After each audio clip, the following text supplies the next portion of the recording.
2010 has been a rather eventful year for Chile, but after the earthquake and especially the mining rescue after your presidency have also shown the world your national strengths. So as the president, could you talk about your feelings toward these experiences and how have they influenced Chile as a nation? I've been in office for only 8 months, but they look like 8 centuries, because we started with the earthquake.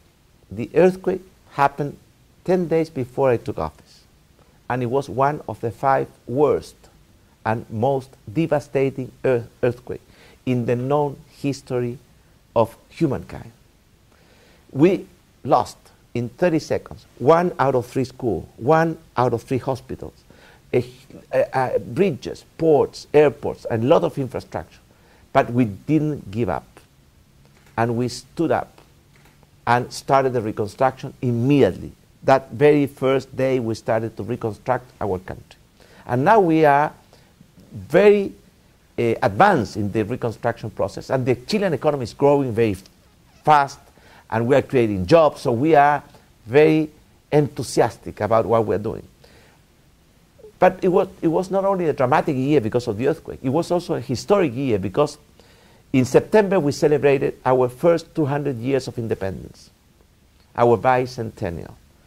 And then we had to deal with this mining accident. Normally, big news are bad news, but in this case, big news were good news, because I think that the lesson that we can take from the mining accident is that if you act with faith, commitment, with unity, you can achieve huge and very important goals. In our case, we didn't lose a second. Immediately, once I was aware of the accident, we started planning the search and rescue effort. I came back to Chile because I was in Colombia in the inauguration ceremony of President Santos. And I immediately went to the mine, and I joined and met with the family of the miners, the wives, the mothers, the daughters, the sons. And I told them we would look for them as if they were our sons. We will do whatever is necessary to find them and rescue them alive. And that was exactly what we did. We worked in a united way, with commitment, with faith. And we knocked all the doors for help, trying to find the best technology, whatever it was, the best machinery, whatever it was. And that was the key to success. I remember, for instance, the Russians, when they had this accident with the Kursk, the submarine, they didn't ask for help until it was too late. I remember what happened in the US when they had this oil spill. They wasted the first weeks in arguing with each other. In our case, it was different. I think that's a lesson. You have to react immediately with 100% commitment. You have to try to unite the country and take the best out of everybody to be successful in this big challenge, like the search and rescue of our 33 miners. Indeed. Bad news became good news, and you, as the president, were praised as a really warm and caring president. In the future, however, if similar things happen, would you also rush to the scene first thing? Yes. I think that if you are president of your country, and you are the leader of your country, you have to be where people need you. And in this case, I'm sure that most Chileans wanted me to be there. That's why immediately I came back from Colombia and I went to see the mine.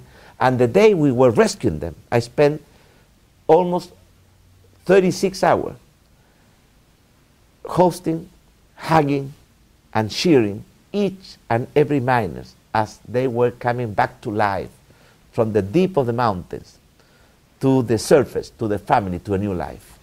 Chile was among the first Latin American countries to establish diplomatic relations with China. And now, 40 years on, what is your expectation for future relationship between China and Chile? We have huge expectation, and I'm sure that the best in the relationship between China and Chile is yet to come. In December, we will celebrate 40 years of diplomatic relationship. We have a free trade agreement signed with China. We have just started a service trade agreement. And I hope that we will be able to sign an investment agreement. And therefore, we are working together. China is an emerging country, but it's growing so fast with so much enthusiasm that really we have a lot to learn from China. And Chile is also growing very rapidly. China has become our most important trading partner by far. We are exporting to China many, many Chilean goods. Not only copper, but also wine, fruits, fish, and many other products. And China is exporting to Chile many, many manufactured goods. And that's good for both countries. So, I hope that this is just the beginning. And I'm really enthusiastic and looking forward for what we can do together, China and Chile, to improve the quality of life of the Chinese people and the Chilean people. And in terms of investment both ways, you have said yourself recently that both China and Chile have a lot more to do in that regard. So would you say in more specific areas, what more involvement would you like to see both ways? Our total trade amounts to $24 billion, and it's growing very rapidly. But in terms of investment, do you know how much are the Chinese investment in Chile? $85 million. Nothing. And the Chilean investment in China? $212. Nothing. So there's a lot to do. Today I met with a lot of Chinese entrepreneurs, and we were talking about where are investment opportunities for Chinese in Chile and for Chileans in China. There are huge opportunities. For instance, in our case, our country will have to invest $50 billion in the mining sector within the next years, $40 billion in the energy sector. We have to transform Chile into a world agriculture superpower. China, you know, has almost 25% of the population of the world, but only 8% of the arable land of the world. So you will be importing foods. And we can export food, good quality food to China. And we can import from China all the manufactured goods that you're producing. And therefore, we complement each other. And even though we are very different, and we have to realize that, we have in common our common commitment with creating a country, both in China and in Chile, that can give real opportunities of happiness and development for each and every of our sons.